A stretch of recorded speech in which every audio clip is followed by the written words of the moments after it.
For those of you that know Louise, she is an artist, she's a mother, she's a grandmother now. She's absolutely incredible. She has an amazing story that she's generously and humbly shared with different people over the years and in different platforms, and she's changed many people's lives, including my own. I go to her for inspiration at work and for motherhood, and hopefully for being a grandma someday. And the Inn is very lucky to have her as their new interim executive director. She has over a decade of experience in Calgary's homeless serving sector. She is focused on creating a community where no child or family is homeless, and recognizes that no one person, agency, or business can achieve this alone. It can only happen with collective action, and I agree. Welcome. So for those of you who were here last year, you probably recall that my daughter was with me, and she was pregnant. And for those of you who weren't here, my daughter and I presented together on our story of my having gone through an abusive relationship, and she and her sister, their journey to healing. So last year when Alexis and I did this, it was pretty emotional for both of us. But I have one slide I'd like to show you, please, just so you can see the after. So this is my daughter Alexis, my grandson, because I get to talk about him, and my son-in-law, James. And then this is the aunt and my youngest daughter. And what these photos to me show, and that of course is Thurlow, my grandson. But I want to start with a story that happened just a month ago to my daughter, her husband, and my grandson. And they live downtown Vancouver. I am driving from Ottawa to Hamilton with my husband to go to a wedding, and my youngest daughter calls me on the phone. It's 10 o'clock in the morning, and my youngest daughter says, "Oh, just so you know, I'll just say this first, Alexis and James and Thurlow are okay." Yeah, thank you. Why wouldn't they be? There was a fire. And she said, their building's on fire. I don't know, we have any other information, but it's a big fire. And Alexis doesn't want you to call, because if you call, she'll fall apart. Okay. So I immediately go to Mr. Google and find out, sure enough, it's already hit the news in Vancouver. The next day, which was a month ago, this last Friday, so on the Friday after the fire, they were all summarily evicted from this building. So 44 families into homelessness, just like that. Now my daughter and my son-in-law and my grandson are fortunate. They had insurance. And his family lives in Vancouver, so they had somewhere to go. But when my daughter was telling me this story, she said, what was amazing to me, Mom, was the alarms went off at 9:30. She had just finished nursing Thurlow. She grabbed him, grabbed a diaper, and raced out of the building. And as she came out of the building, there was a police car just parked, waiting for a red light. She ran up to the police car, pounded on the window, said to the police officer, "There's a fire in the building." Parked, put his lights on, jumped out, grabbed her fob, and she said he ran into the building. He didn't stop, he didn't question. This is before the fire department had gotten there. He ran into the building. Now that's a hero. I mean, that's what we see and think of as heroes every single day, what this police officer did. But there are other heroes in our lives, and as we've all heard today so much, the heroes that are in our lives, they're everyday people. They're you. They're you. They're you, Tim. They're people sitting in this room, people who care enough to sacrifice some of their comfort to ease the burden for those in discomfort.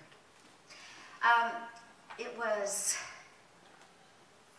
oh, his name just escaped me, Alan Donsky this morning, who used the analogy of the 12 steps of the hero's journey from Thomas Campbell's Hero of a Thousand Faces.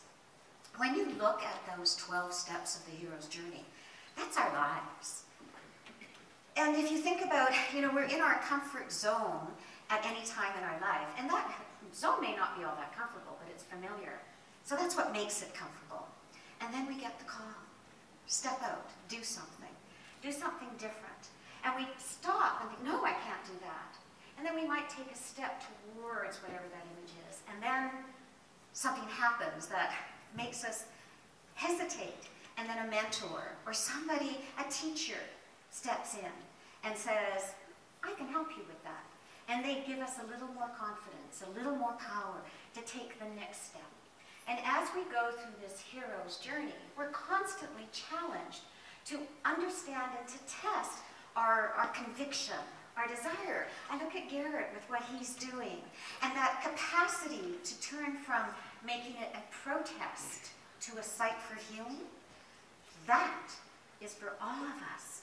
That's for all humanity. To be able to turn from the anger and the pain to recognizing it's the healing that we all need. And it's the sense of belonging that we're all in it together. That is so crucial. That's the hero's journey.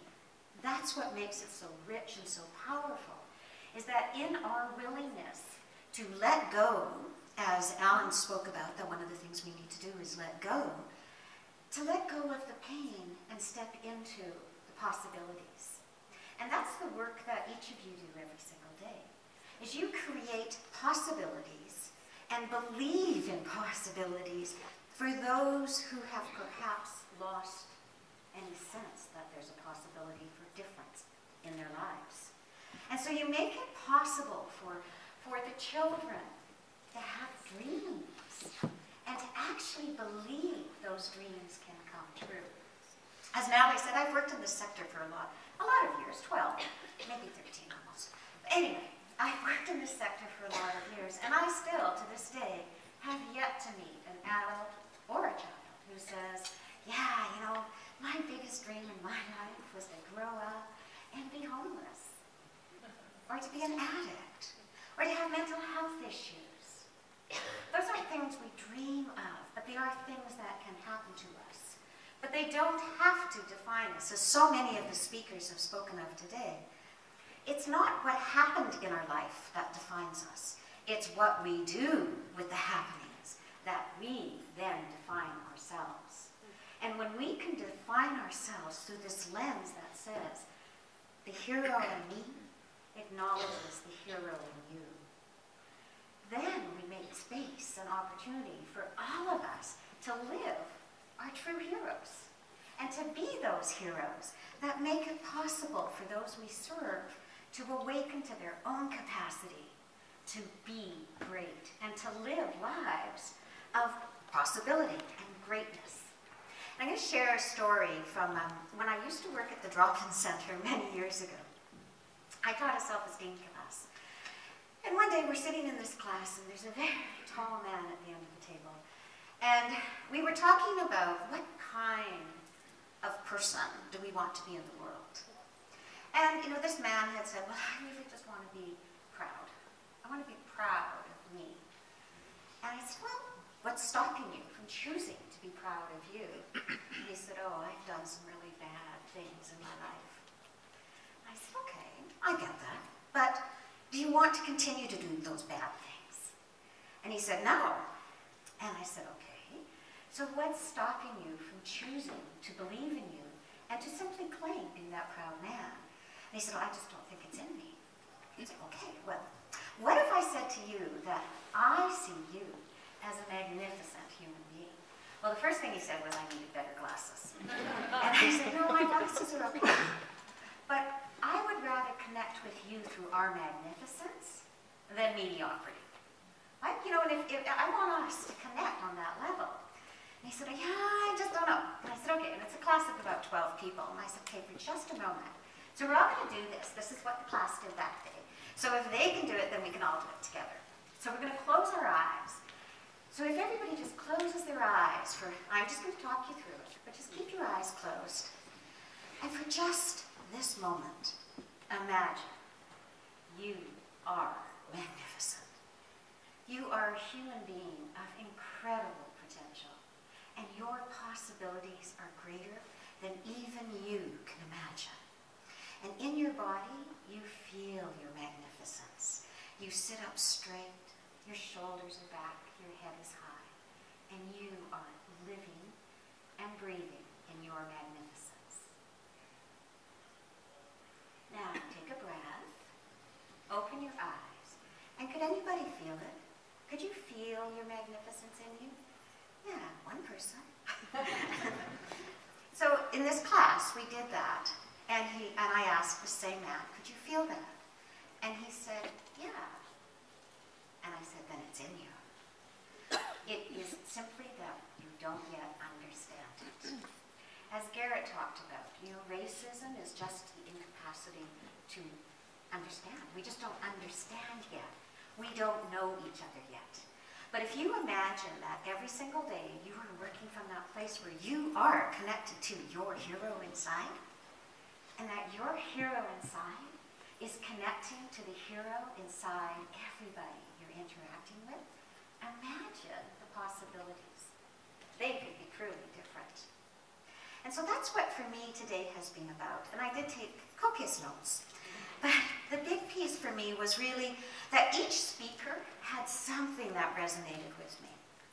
And it resonated in some deep places, as Alan spoke about in the soul. But it resonated in that place that also from Steve's comments about every child can. Well, it resonated in that place that says, I can. I can be a hero. I am a hero. I will be a hero. But to allow that to happen, I have to awaken to the possibility of it happening. And so today was really about, for all of us and each of us, to acknowledge the heroes within and recognize we do heroic things every single day.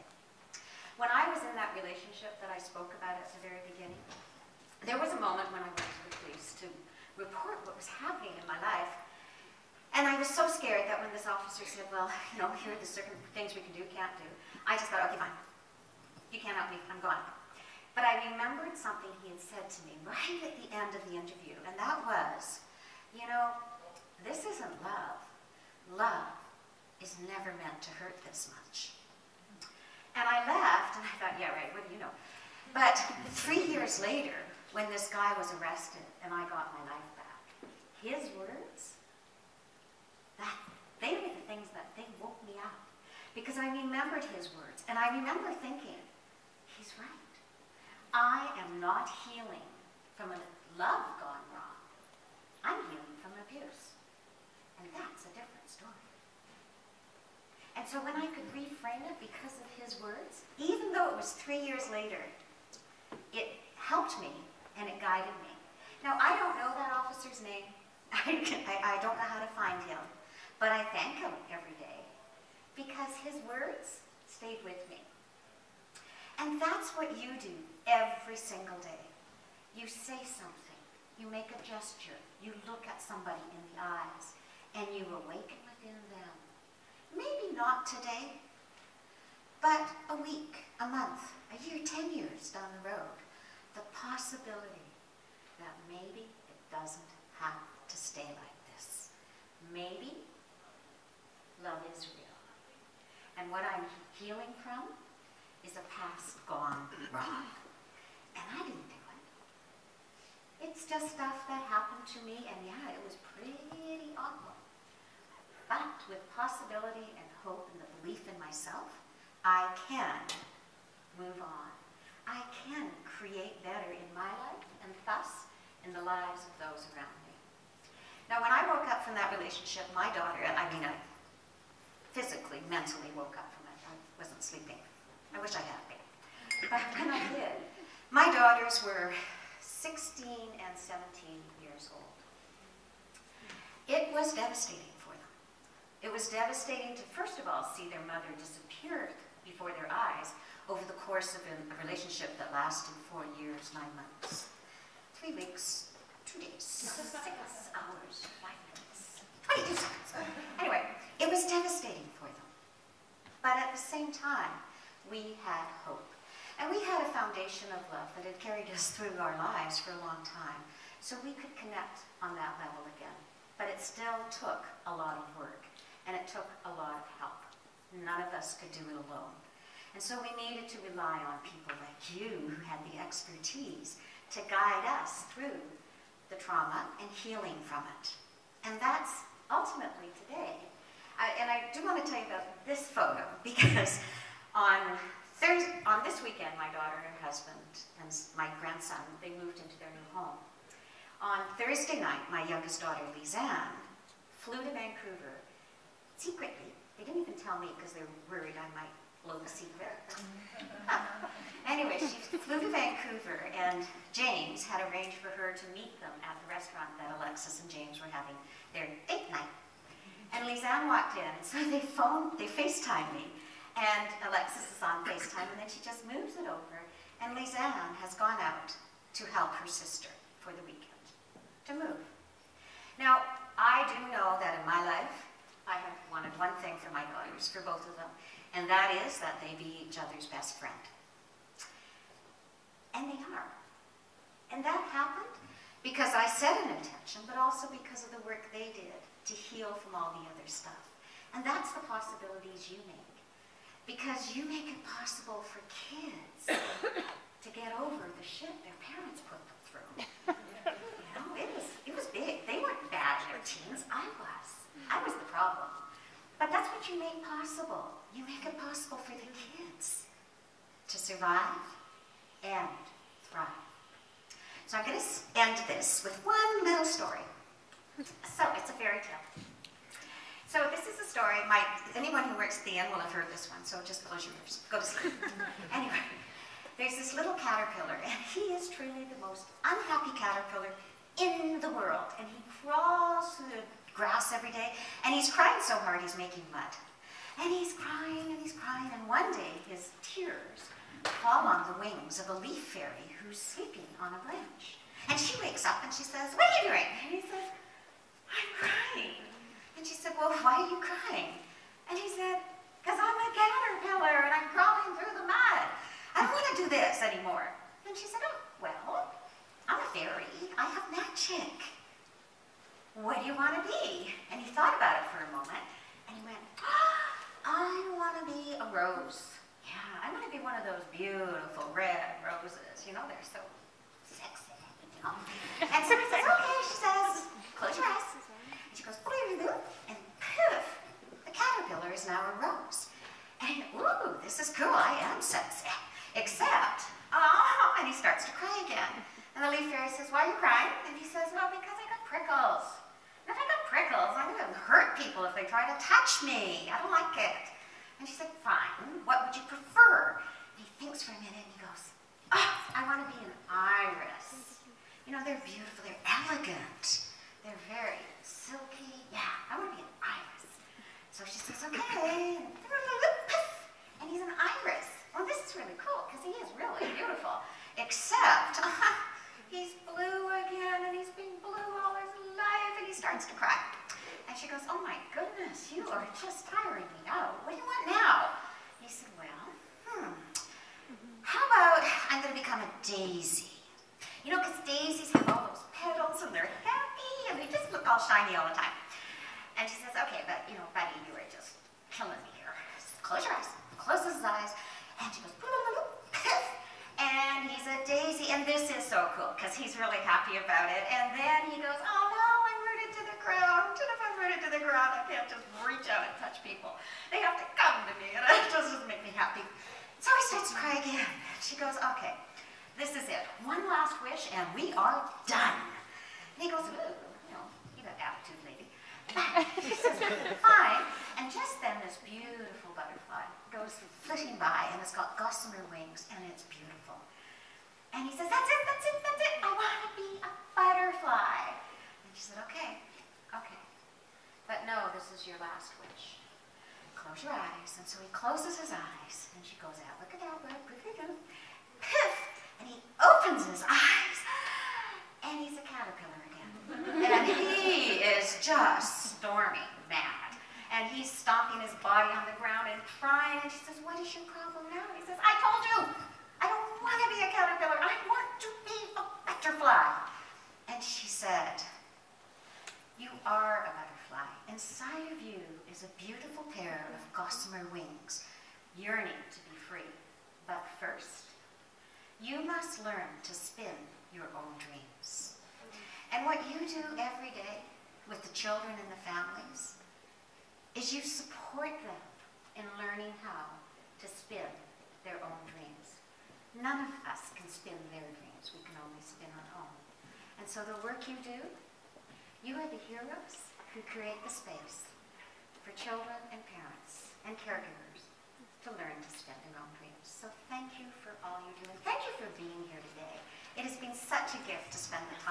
together and to be learning and sharing. So thank you.